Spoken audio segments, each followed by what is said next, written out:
Olá, hoje daremos início à nossa segunda aula sobre exames laboratoriais. Vamos começar com a parte de imunologia e endocrinologia em exame laboratorial. O diagnóstico e a monitoração da síndrome da imunodeficiência adquirida é feito pelo anti-HIV1 e 2.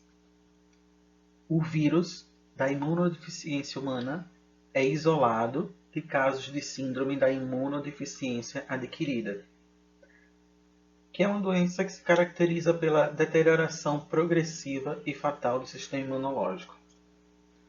Associadas à infecção pelo HIV, ocorrem doenças oportunistas, como pneumocistose, toxoplasmose, candidíase, entre outras. Neoplasias, como sarcoma de Kaposi, linfomas B, entre outros. E complexo demencial. O vírus entra em contato com o organismo na forma livre ou através de alguma célula infectada. Todos os resultados positivos para anticorpos anti-HIV são feitos mediante ensaio imunoenzimático e devem ser confirmados com a realização de pesquisa de anticorpos pelo método Western blot, ou reação em cadeia da polimerase, PCR para HIV. Como valores de referência, temos o valor de não reatividade, não reagente.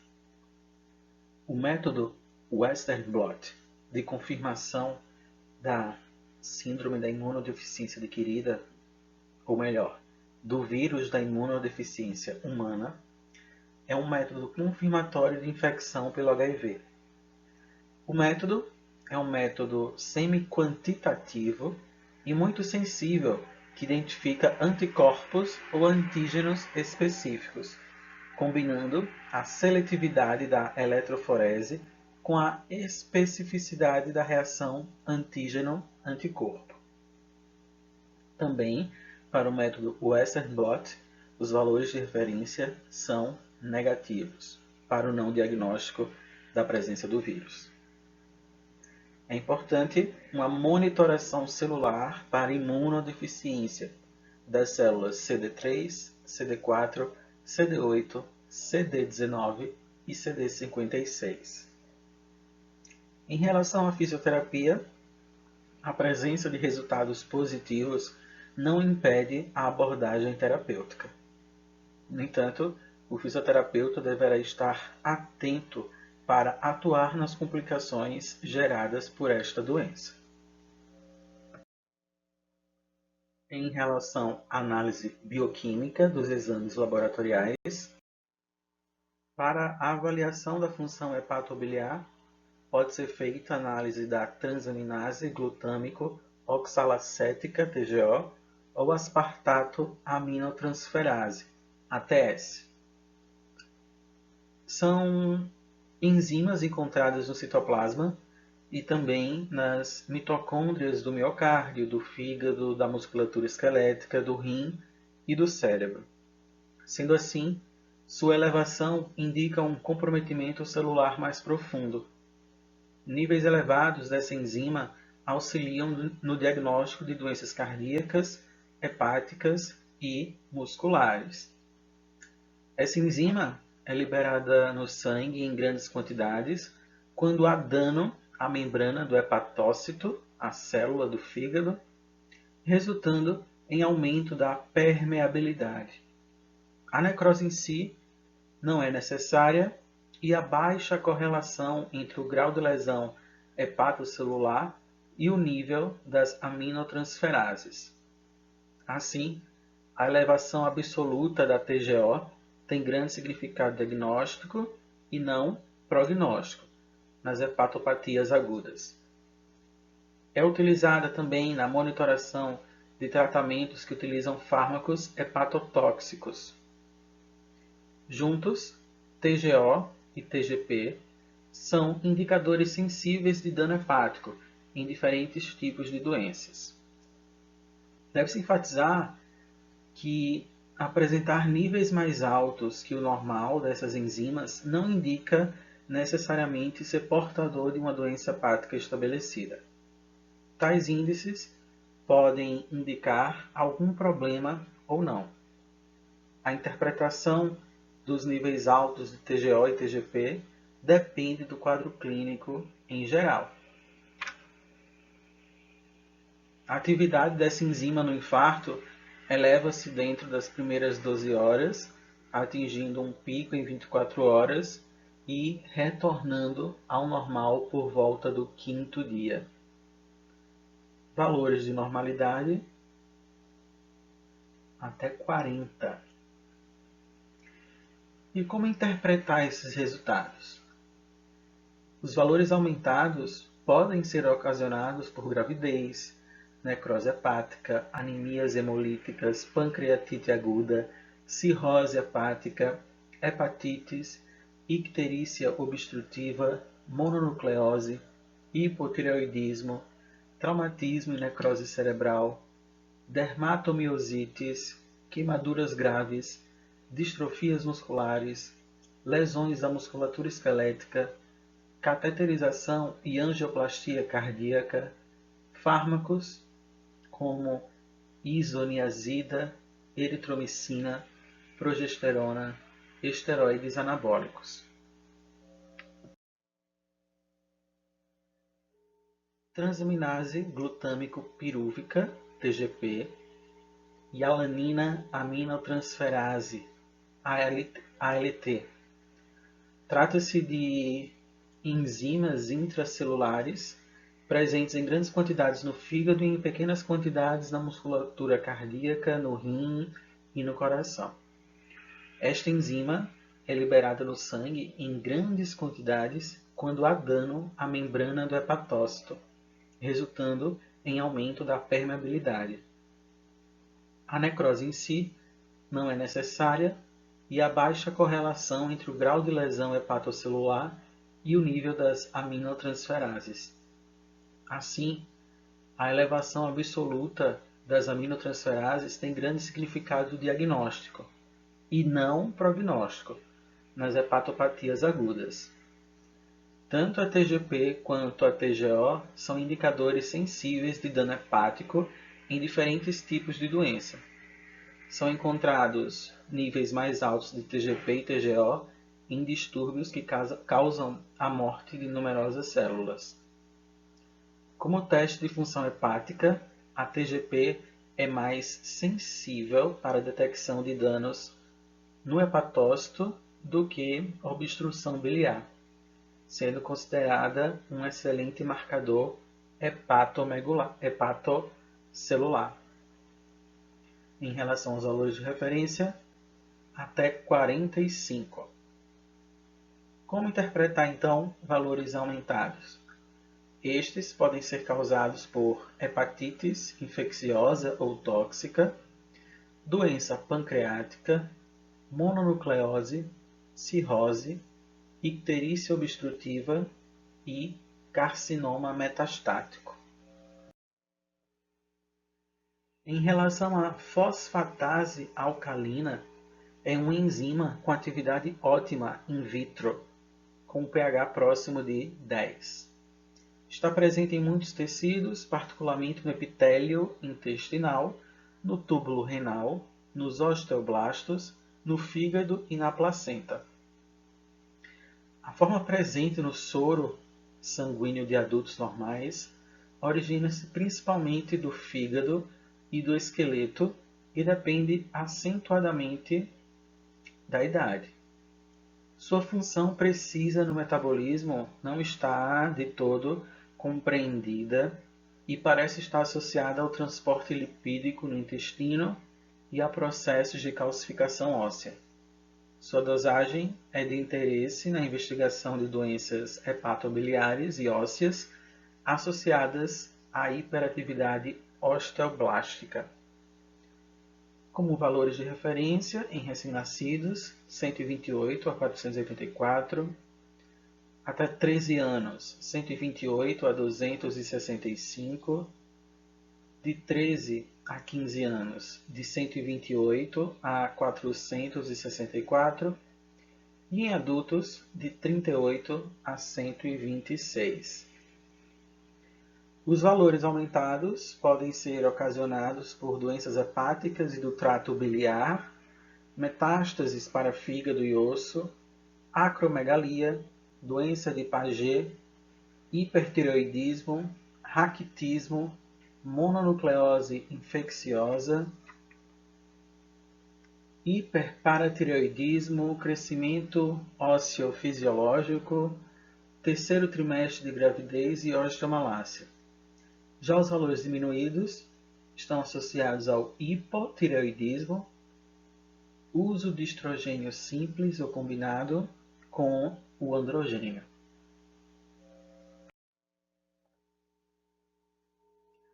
A gama-glutamil-transpeptidase, GGT, é uma enzima originária principalmente do sistema hepatobiliar. Tem a função de transferir aminoácidos através das membranas celulares.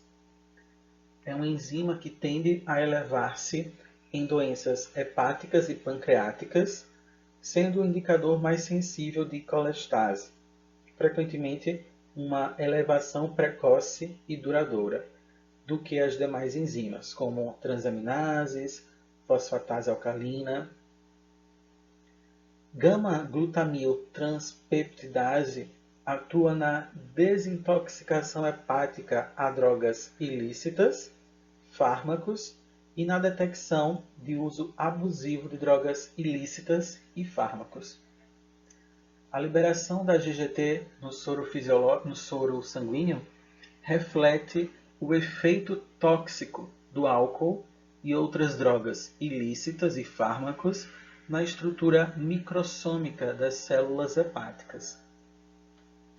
GGT é uma enzima útil no diagnóstico de metástase no fígado, embora fármacos utilizados no tratamento de câncer sejam, em geral, hepatotóxicos e costumem elevar mais ainda os níveis dessa enzima do que a própria doença.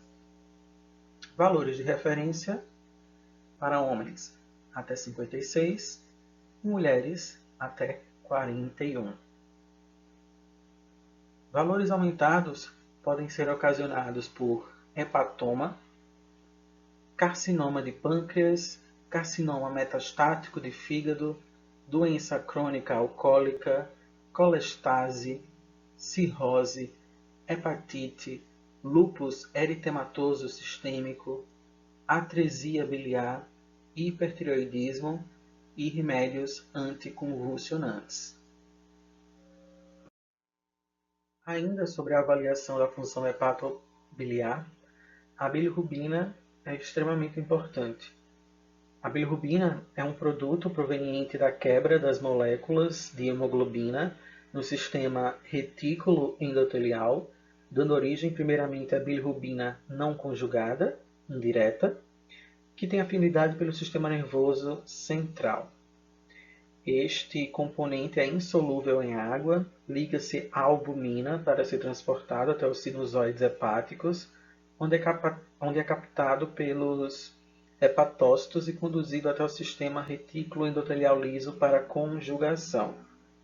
A conjugação acontece com o ácido glicurônico, transforma-se em bilirrubina conjugada, direta, que é hidrossolúvel e tem afinidade por tecidos elásticos, sendo excretada pelos canalículos hepáticos do intestino delgado.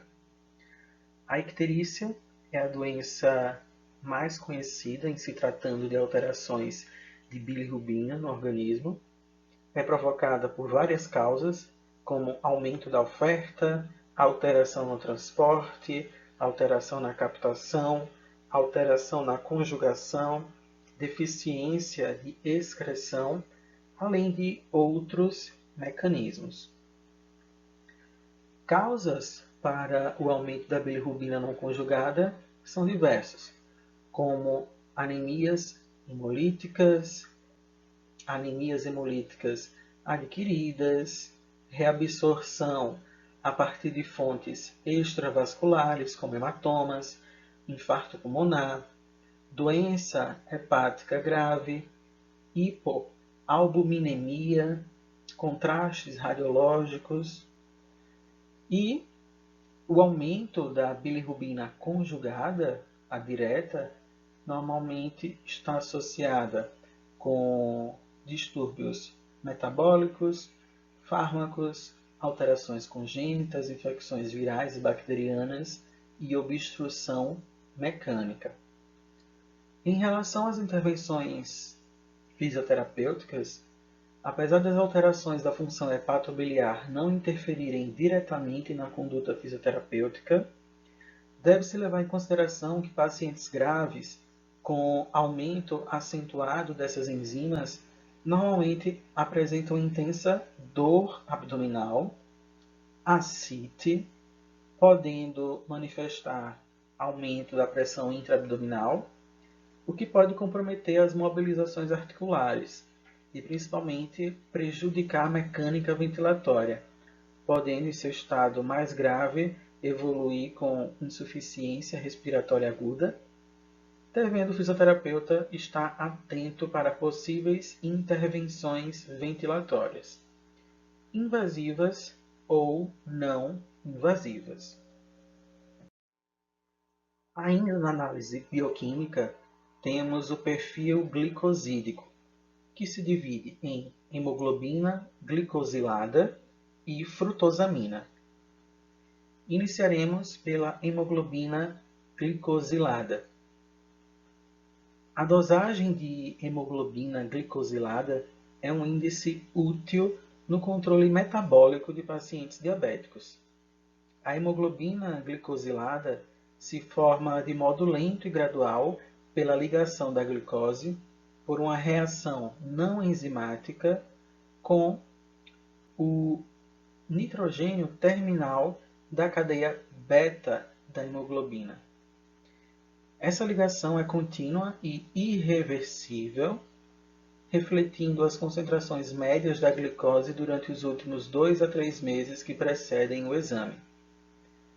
Esse teste não é adequado para o acompanhamento de pacientes portadores de hemoglobinopatias, pois a presença de variantes da hemoglobina ocasiona a diminuição da meia-vida das hemácias e, consequentemente, do tempo de exposição da hemoglobina às variações da concentração de glicose circulante, diminuindo o percentual de hemoglobina glicosilada. Como valores de referência, temos 2,9% a 4,3% da hemoglobina total. Esse percentual corresponderia à hemoglobina glicosilada. Valores aumentados podem ser ocasionados por diabetes mellitus descompensado. A frutosamina é uma proteína glicosilada com meia-vida curta, de cerca de 2 a 3 semanas, o que a torna de grande utilidade na monitoração em curto prazo do controle do diabético, especialmente em pacientes portadores de hemoglobinopatias. Por não sofrerem as frutosaminas interferência de variantes das hemoglobinas. Como valores de referência, temos algo em torno de 1,8 a 2,8 milimols por litro de sangue.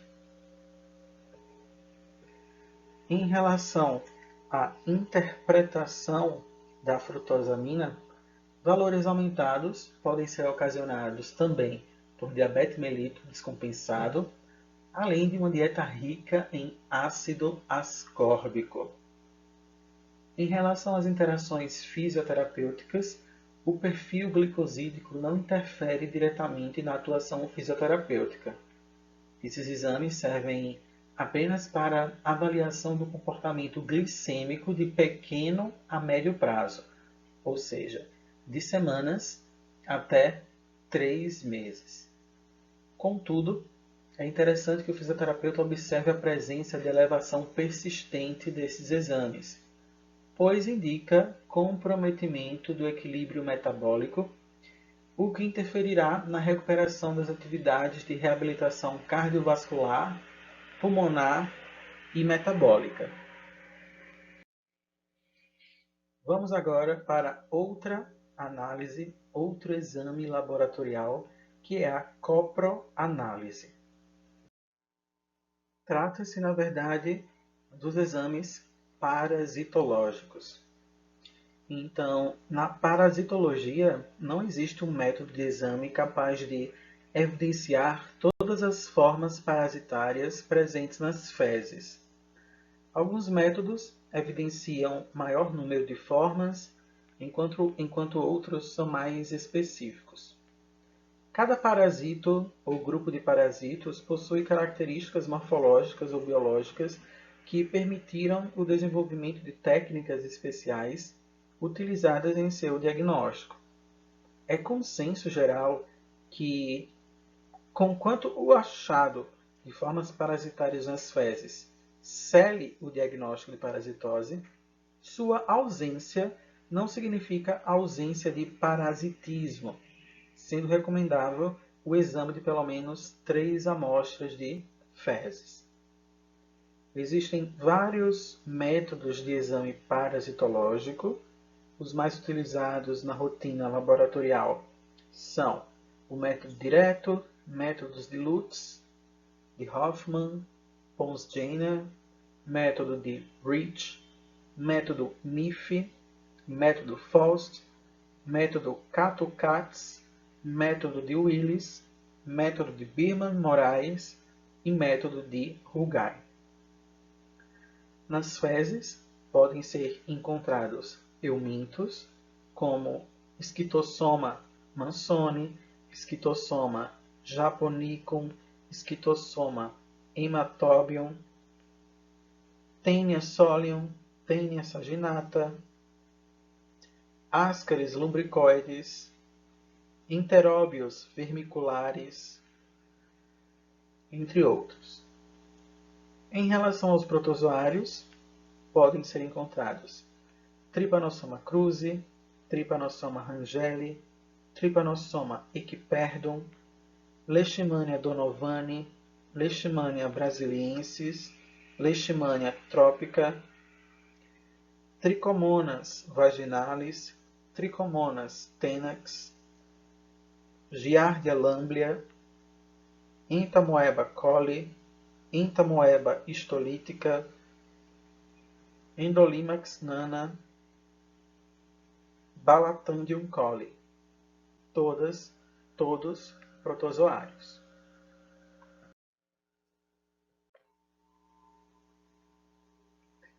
Em relação ao exame parasitológico de fezes, EPF, permite a identificação de cistos de protozoários e ovos e larvas de eumintos. A intensidade do parasitismo, tanto de protozoários quanto de eumintos, influi no número de formas parasitárias eliminadas. Valores de referência para eumintos e protozoários, negativo.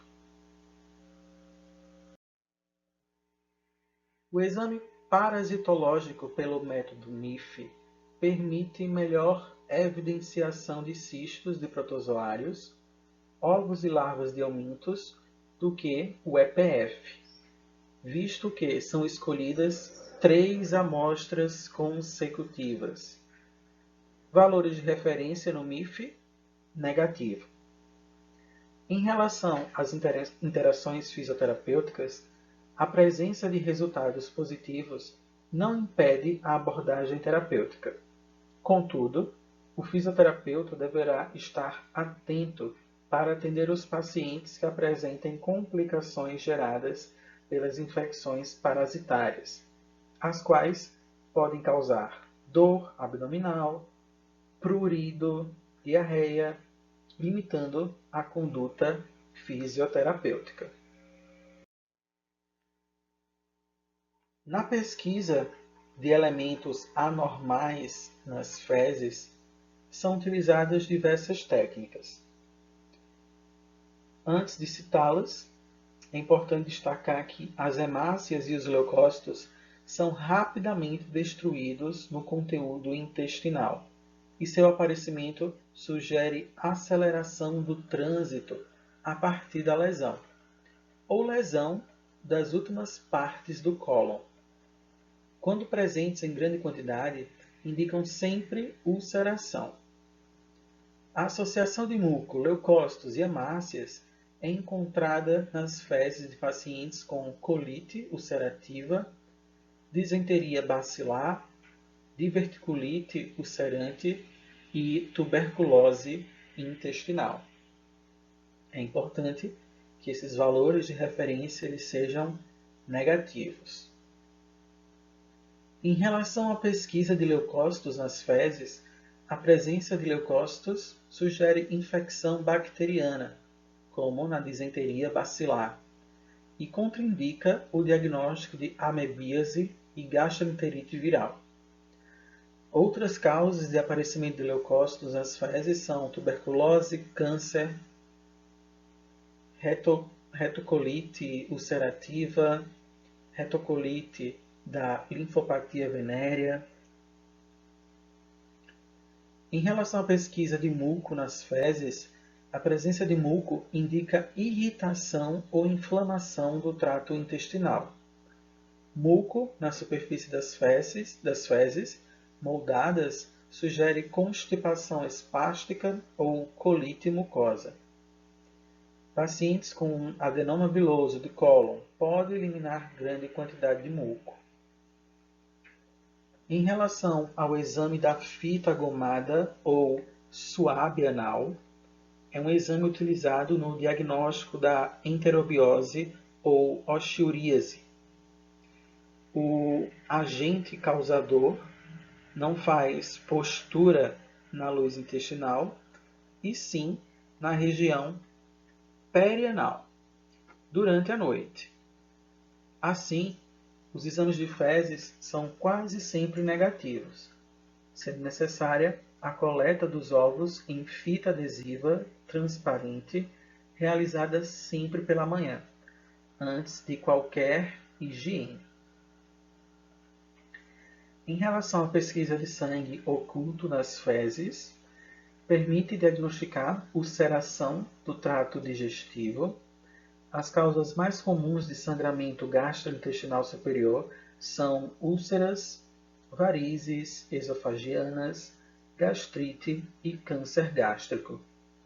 Causas mais frequentes de sangramento intestinal baixo são colites, carcinoma de cólon e diverticulite. Medicamentos como ácido acetilsalicílico, esteroides, eles acabam sendo responsáveis por sangramentos gastrointestinais também. É importante destacar que em relação a esses medicamentos, em relação aos medicamentos à base de ferro, eles também podem dar falsos resultados positivos para sangue oculto nas fezes. Em relação à interação fisioterapêutica sobre o sangue oculto nas fezes, a presença de resultados positivos não impede a abordagem terapêutica. Contudo, o fisioterapeuta deverá estar atento para atender os pacientes que apresentem complicações geradas por doenças que alteram e que podem causar dor abdominal, vômitos, diarreia, limitando assim a conduta fisioterapêutica. Na pesquisa de rotavírus, as infecções gastrointestinais compreendem uma grande variedade de sintomas e de agentes reconhecidos, entre eles, particularmente em crianças, os agentes virais, dos quais um dos mais importantes é o rotavírus. O termo gastroenterite é aplicado a síndromes de diarreias e vômitos que tendem a desenvolver infecções não inflamatórias do cólon. As diarreias não inflamatórias caracterizam-se por fezes aquosas e mucoides, sem sangue e células inflamatórias. Em relação às interações fisioterapêuticas na pesquisa de rotavírus, a presença de resultados positivos não impede a abordagem terapêutica. Contudo, o fisioterapeuta deverá estar atento aos sintomas apresentados por esta infecção, como dor abdominal, vômitos, febre, diarreia, que acabam limitando a conduta fisioterapêutica.